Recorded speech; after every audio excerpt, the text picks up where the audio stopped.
Tony Kochon. I'm president and owner of the Laser Agent. We're the #1 company for buying and selling pre-owned lasers, all kinds of medical lasers. We do surgical, ophthalmic, aesthetic, and veterinary. So if we can help you in any way, let us know. The purpose of this video today is to just show you how to access the service screens on the LightSheer. We buy a lot of LightSheers, all the different models. And for us to give the best value, the best estimate for it, we generally like to see the service screens that show us the information on the laser, like how the diodes, the condition of the diodes, the pulse counts on the internal boards, some cooling readings and so forth. So I'll do this little video and show you how easy it is to access these. Okay, so this is a LightSheer XC. What I'm going to show you is the same for multiple models of LightSheers. So the first thing to do is to just power it on like you normally would. Turn on the breaker switch in the back, let it power up and go through its standard startup procedures.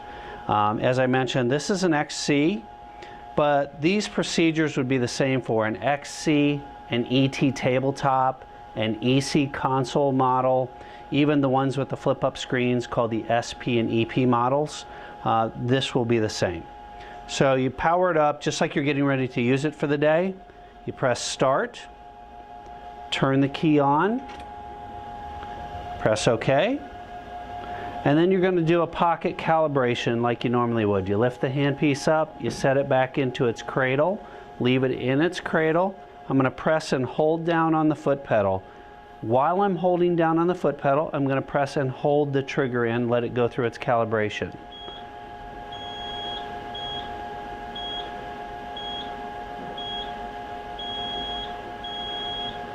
So depending on the software that you have in your system, it'll go through a series of like 4 to 8 pulses.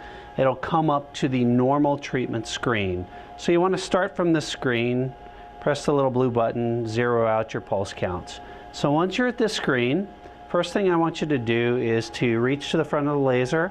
Every laser has a red emergency stop or e-stop button. So press it in firmly until it clicks in. So now it's clicked in. If you look at the screen, it'll say paused.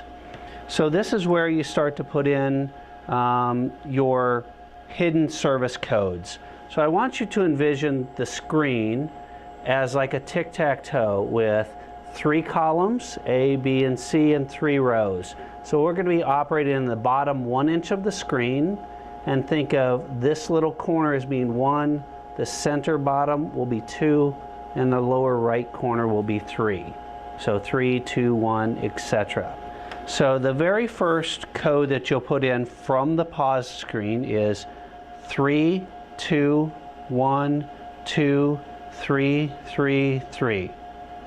If you notice how I did that, I don't press and hold, I don't press hard, I just use my fingertip and do it just as if I was changing the parameters on the screen. So if you do it correctly, this screen will come up.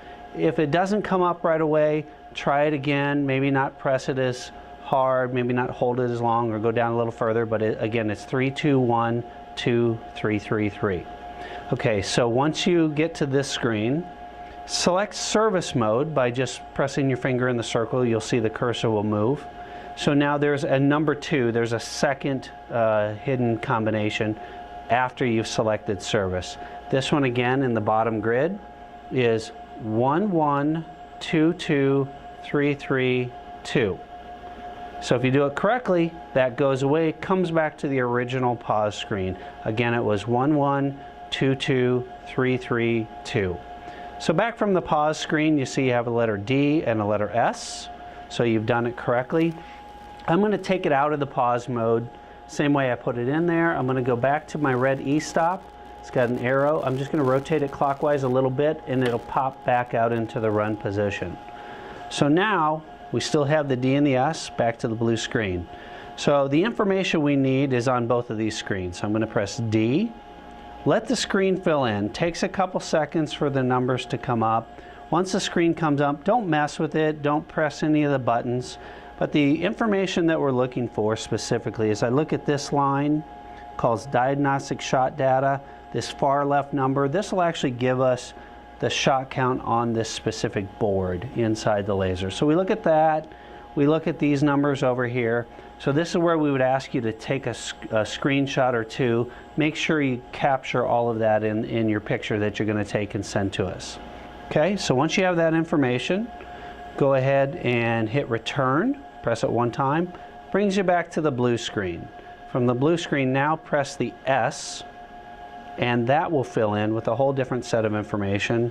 This will give us information on the diode strength, the condition of them, the calibration information, etc. So this will all fill in. We look at these numbers: headroom auto, headroom 30, headroom 100, headroom 400 if it's a 400 ms.